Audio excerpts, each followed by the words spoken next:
Kami dari kelompok notaris. Perkenalkan, nama saya Jessica Rafiki, nomor NPM saya 2251113. Nama saya Widya Cantika Tria Amanda, NPM saya 2251010.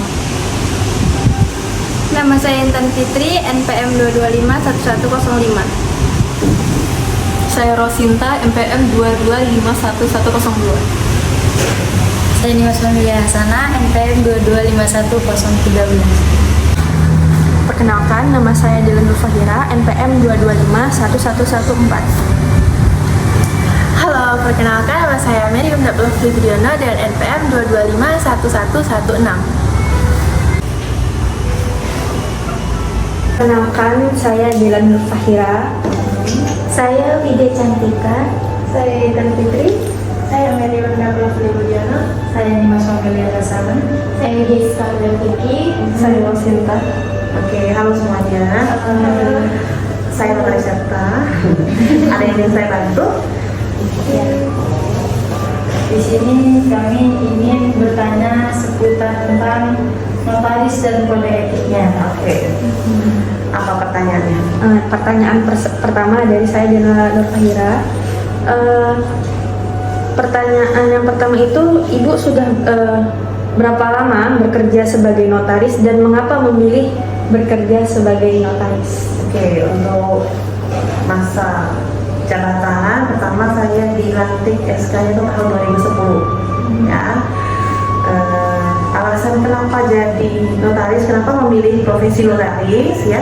Pertama karena saya singkat aja ya, karena profesi notaris adalah profesi di mana kita tidak memihak salah satu pihak, jadi pihak yang netral. Bagaimana profesi notaris itu bisa menciptakan suatu tekanan yang bagus untuk para pihak supaya menghindari atau meminimalisir resiko, yaitu profesi notarisnya di situ.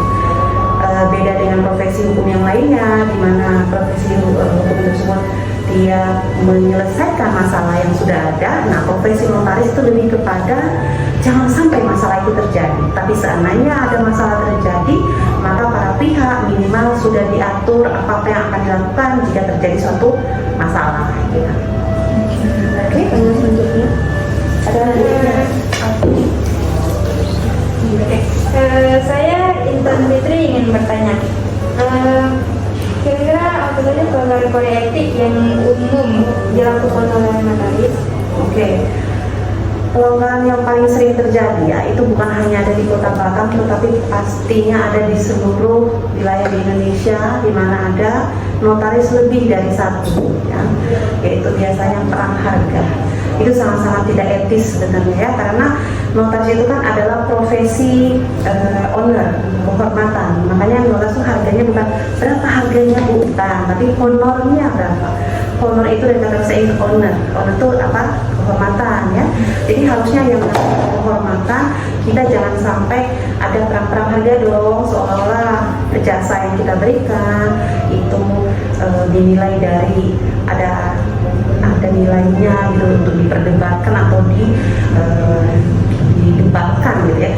Nah, yang paling sering terjadi pelanggaran itu adalah dari harga yang diberikan atau besaran honorarium yang dikenakan oleh notaris yang satu dengan notaris yang lainnya, di mana saling banting harga, seperti harga-harga kalau mau beli barang-barang loakan atau di pasar-pasar gitu. Itu yang paling sering terjadi dan umum terjadi.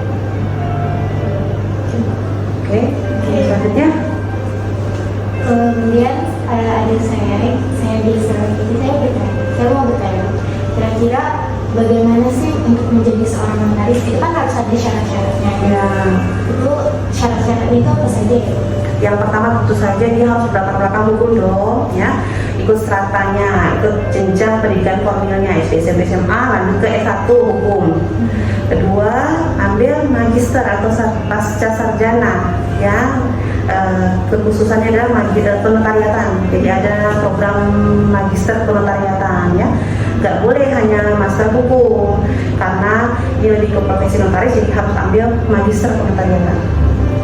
Seperti itu. Baru setelah lulus S2-nya bisa dilanjutkan dengan pemenuhan syarat untuk bisa diangkat. Salah satunya harus lulus kode etik. Ada ujiannya, diselenggarakan oleh organisasi Ikatan Notaris Indonesia bekerjasama dengan Kementerian Hukum dan HAM. Kalau lulus, ya bisa maju lagi ke tingkatan berikutnya. Ada beberapa prosedur, nanti bisa dilihat aja, saya sudah share ya aturan-aturannya kalau dilihat di situ untuk jadi notaris, untuk bisa diangkat. Ya, ada persyaratan yang sudah diterapkan secara usia dan lain-lain. Tapi tentu saja itu yang berlaku sekarang. Belum tidak bisa dibilang bahwa itu akan berlangsung terus ya, tapi bisa jadi ada perubahan. Oke. Udah? Berikutnya saya Mary mau bertanya, dalam kehidupan sehari-hari sebagai seorang notaris, apakah harus menerapkan atau mengikuti berpatokan pada kode etik yang sudah ada? Oh ya dong, kode etik itu kan diatur untuk menjaga kita punya etika. Etika dalam berprofesi, etika dalam berhubungan dengan masyarakat ya. Jadi mau tidak mau, pada saat kita berada di luar lingkup pekerjaan pun, lagi liburan pun sekalian atau lagi bukan jam kerja, itu sudah otomatis keluar dari diri kita untuk bisa berperilaku yang etis. Ya, dari cara kita membawa diri itu harus mencerminkan bahwa orang yang namanya notaris itu pejabat ya, pejabat umum ya. Jadi tidak satu-satunya jabatan yang bisa menggunakan logo burung Garuda di atas namanya sendiri itu notaris. Ya, kalau DPR atau apa itu pun ada dewannya dan lain-lain ya, tetapi notaris logonya gitu, itu ada stempelnya itu Garuda satu-satunya. Nah, karena kita menyandang tanggung jawab yang begitu besar, alangkah etisnya kalau di luar lingkup pekerjaan pun kita tetap mencerminkan jati diri kita selaku pejabat umum. Ya, jangan berbeda 180 derajat antara pada saat bertindak di depan para pihak dan pada saat di luar terlalu berbeda, yang bertentangan tidak boleh ya.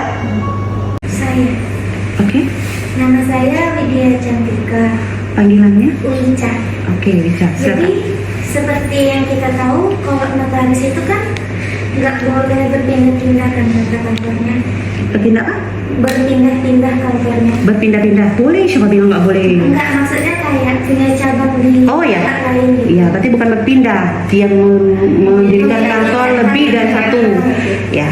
Terus? Tapi kalau misalkan kita mau pindah wilayah kantor kita tuh ngajuin ke menteri, prosesnya berapa lama kira-kira? Nah, kalau soal prosedur itu baca ya, ada aturannya, karena bisa jadi kan setiap kali ada pembaharuan tentang teknis pelaksanaan yang seperti itu ya. Tetapi boleh nggak sih Bu kita pindah ke wilayah? Boleh, sepanjang wilayah yang kita mau pindah itu mau menerima kita, itu terbuka nggak kuotanya. Syaratnya apa aja itu nanti lihat, ada aturannya. Misalnya dia sudah ikut seminar yang dengan poin berapa poin udah terpenuhi nggak, gitu-gitu ya. Jadi nanti itu lihat ke aturan. Tapi bahwa boleh nggak? Boleh. Bu, saya kan Bu kantor saya di Batam Center, rumah saya Bu di Batu Aji. Boleh nggak Bu ya saya buka pelang nama juga di rumah saya Batu Aji? Nggak boleh. Satu pelang nama kantor untuk satu notaris. Bu, saya kan notaris dan PPAT. Boleh nggak saya di sini bukan notaris, di Batu Aji PPAT? Nggak boleh. Begitu notarisnya itu atau PPAT-nya itu dirangkap oleh satu orang, harus berkantor yang sama. Oke. Ada lagi? Kesempatan nama saya Kira Familia Sana, panggilan Dimas. Saya ingin bertanya, apakah dalam profesi notaris terdapat organisasi tertentu, dan jika ada, wajibkah join maksudnya bergabung ke organisasi tersebut. Oke, salah satu profesi yang hanya mempunyai satu organisasi yang terdaftar dan diakui adalah organisasi notaris. Kalau kedokteran, dokter ada kan ID dan ada juga sudah terbentuk satu lagi kan, ada 2 organisasi profesi dokter, pengacara apalagi, ada banyak ya. Nah, notaris adalah salah satu profesi yang hanya berwadahkan satu organisasi namanya Ikatan Notaris Indonesia. Kalau nggak salah ingat, saya belum tahu kalau sudah dirubah nggak di Undang-Undang Nomor 2 bahwa organisasi yang diakui itu adalah organisasi Ikatan Notaris Indonesia. Kita lihat di pasal Undang-Undang 30 2004 sih ada organisasi satu-satunya adalah INI. Ada kan? Di perubahan nomor 2 ada nggak diubah? Dihilangkan nggak pasal itu? Masih ada. Masih ada kan? Nah, berarti memang hanya satu organisasi yaitu Ikatan Notaris Indonesia. Nah, wajibkah kita bergabung? Wajib. Kenapa? Karena untuk menjadi notaris dia harus dapat rekomendasi dari organisasi Ikatan Notaris. Jadi walaupun belum notaris tetapi sudah sekolah MKN, ya kan, lulus S2 dulu dong baru bisa ajukan kan.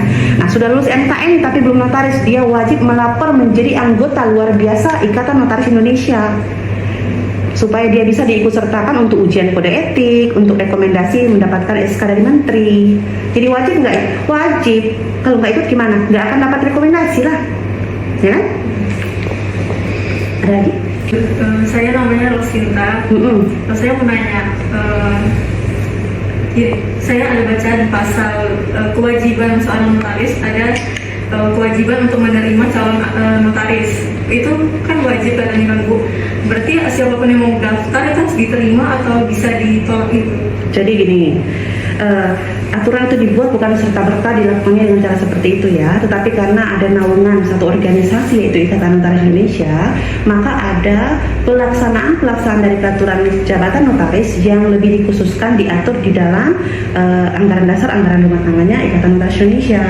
Contoh untuk memberi magang kepada calon notaris itu memang wajib hukumnya, tetapi bukan berarti serta-merta orang itu memaksakan diri untuk saya mau magang, pokoknya ibu harus terima, bukan begitu ya. Karena pertama, organisasi sudah menetapkan siapa-siapa notaris yang bisa memberikan magang kepada calon notaris. Karena tidak semua notaris serta-merta bisa memberikan magang. Karena kualitas notaris, lama bekerjanya, jam terbangnya, pengalamannya, track recordnya, ya tidak sama. Ada, mohon maaf, bukan notaris mungkin oknum ya, tetapi kebetulan dia notaris yang pelaksanaan jabatannya itu agak kurang terpuji ya, yang sering melanggar gitulah. Nah, tidak bisa dia berikan magang, nanti anak magangnya ikut sama dia. Cara-cara yang melanggarnya itu akan tercopy paste jadinya. Jadi ada beberapa ketentuan dari organisasi yang membatasi notaris-notaris mana yang bisa memberikan magang. Ya. Ada juga yang sudah dinyatakan boleh menerima magang, tetapi notaris tersebut masih belum bersedia menerima calon magang, bukan karena dia tidak mau, tetapi mungkin karena dia di dalam kantornya itu masih belum memungkinkan untuk menerima anak magang. Sayang Bu, kalau saya terima kerjaan di kantor tidak terlalu banyak, nanti anak itu tidak berkembang, ya kan, sayang kan? Atau aduh, kantor saya itu tidak cukup lagi, dia mau nanti mau duduk di mana, atau tempatnya kan harus ada space ya, kayak begitu. Jadi ada banyak pertimbangan, tapi jangan khawatir, kan notaris di Batam ini kan ada 150-an kalau nggak salah ya, masih banyak yang bisa.